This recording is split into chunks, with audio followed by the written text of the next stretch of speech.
This little boy is referred to as Sam in case studies. A year and a half before he was born, his grandfather died. When he was about 18 months old, his dad was changing his diaper one day, and Sam looked up at him and said, "When I was your age, I used to change your diaper." Since 1996, Dr. Jim Tucker, a psychiatrist at the University of Virginia, has been gathering case studies of past life recognition in children that could prove that a soul returns to Earth in another body. We've now got 2,500 cases in our files from all over the world. Many people believe in some form of reincarnation. The concept dates back to 800 BC and the Hindu Upanishads. Beginning in India, the belief that some essential part of ourselves may return after death to a new body is now being examined by some scientists as another way to prove the survival of consciousness. Can the study of past life recollections support this theory? The answer may lie within young children's memories. Very young children, usually between the age of 2 or 3, who start reporting that they have memories from having had a past life. Some of them talk about being deceased relatives, but others will talk about being strangers in other locations. And if they give enough details, like the name of the other location, people have often gone there and found that, in fact, someone had died in the recent past whose life matches the details that the children gave. The late psychiatrist Dr. Ian Stevenson advanced the field of reincarnation research in the 1960s, interviewing over 3,000 people who claimed to have past life memories. 2/3 of them said that in a previous life they died from unusual causes. He focused on 25 cases in India and realized that young children talking about past lives was much more common than anyone had known. Dr. Stevenson created categories to screen for cases worthy of further study. His colleague, Jim Tucker, still uses this method.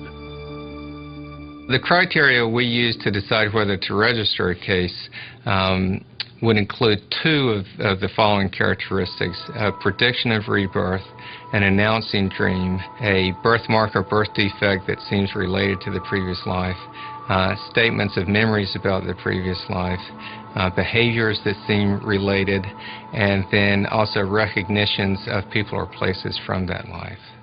Sam's story is an example of how a small child may express what some believe are memories of a previous life. When Sam was 4 and a half, his grandmother died, and his father went out to take care of her belongings. When he came back, he brought a group of family photos, which before that, Sam's family had not had any of his father's family photos in the house. One night, Sam's mom had them spread out on the coffee table looking at them when Sam came over and started pointing to pictures of his grandfather. Mommy, where did these come from? Those are pictures Daddy brought back from Grandma's funeral. That's my car. Let me see that picture. Turned out that that was the grandfather's first new car, and one that he was very attached to. His parents had had no belief in reincarnation. In fact, his mother was the daughter of a Southern Baptist minister. Sammy, come talk to Mommy for a minute. It's just a coincidence. Sam's mother became intrigued by her son's statements. She started testing him with questions about his grandfather. She showed him a class photo of when his grandfather was in grammar school. Sammy, do you recognize anyone in this photo? There I am. No, Sammy, that's your grandpa when he was a boy. No, that's me. When I looked at the picture, even after having looked at the other pictures of his grandfather, I really would not have been able to say with any certainty which boy I thought was the grandfather. And of course, Sam was 4 at the time that he did this. Some children not only remember their past life, but the afterlife as well. About 20% of the children will describe events between the time when the previous person died and when the child was born. Some of them describe basically sort of hanging out either where the previous person lived or where the previous person died. So they may describe their funeral, Then there are other children who talk about going to other realms like heaven, things like that. Some of them will talk about seeing other beings there or talking with God. I died and shot up to heaven. God gave me a ticket that let me come back down to earth. This is not part of our everyday experience to have people talking about past lives. If the children are able to describe memories that then turn out to be accurate for somebody who lived and died in the past, then this suggests that memories or something connected with memories can carry over, possibly after the death of the body. I've had a number of friends and acquaintances who have said that their children, when they were 2 or 3, would make one sort of unusual statement.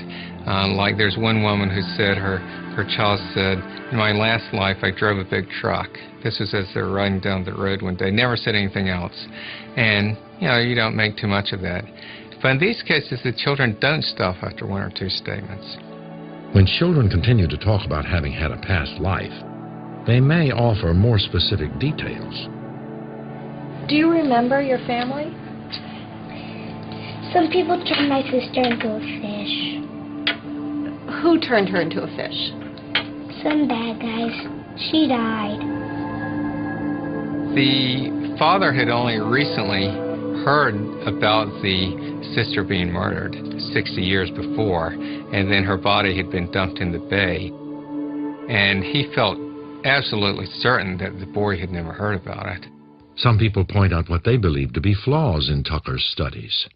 How do we know all these things actually happened? That is, the boy said this, he pointed there. I presume these are anecdotes and stories told by the parents, recounted to the author, who then writes them down. We know from research on memory, from research on how much parents influence their children, and the reconstruction of events and how unreliable that is, exactly how that can be distorted. Some people have argued that it's the parents' enthusiasm for a case that makes it stronger than it really is. So one of the things we code for is the parents' initial attitude about a case. And when I looked, I found that, in fact, the initial attitude has no correlation whatsoever with how strong the case ultimately appears to be. Memories aren't the only signs of a former life. In Dr. Tucker's cases, a more rare occurrence is when physical characteristics carry over from one body to another, from one life to the next. In a number of our cases, the child is born with a birthmark or a birth defect that matches a wound, usually a fatal wound, on the body of the previous person. This is something that's fairly common. Most of these are not the usual blemishes that a lot of people have, but they can be quite specific or unusual markings. There's a little boy in Thailand named Chloe. When his grandmother was dying, she expressed a wish to come back as a man. And then when she died, her daughter-in-law took some white paste and ran her finger down the back of the neck of the body. Then Chloe was born a few years later and had this white mark on the back of his neck that looked just like someone running a finger down the back of his neck. Then when he got old enough to talk, he talked about having been his grandmother, said how her rice field belonged to him, and made statements like that. A common practice in several Asian countries involves marking the dying relative with soot or paste. When the soul is reincarnated, the family can recognize its rebirth by this mark. Certainly, I think the birthmarks and birth defects argue that there is something that has carried that trauma with it to another life and then affected the fetus. Of Tucker's 2,500 cases, more than 2,000 of them involved violent or unusual deaths. His data suggests that physical trauma in one life can carry over, that the mind can remember past violence and inflict it on a new body. There's a famous case of a man who relived an event where he was tied up and developed what looked like rope marks on his arm. So there are examples of mental images producing very specific marks on the body. What are the conclusions that Dr. Tucker draws from this intriguing data? I think the best explanation for our strongest cases is that memories, emotions, and even physical traumas sometimes can carry on from one life to another. The explanation for how this carryover occurs largely remains to be elucidated, but in general terms, the idea is that consciousness is not purely a creation of the brain, so consciousness could be considered a separate entity from the physical brain and then could continue on in another life. The idea of reincarnation sets up a number of possibilities regarding the existence of the soul. Survivors of clinical death may also provide a glimpse into what happens after death.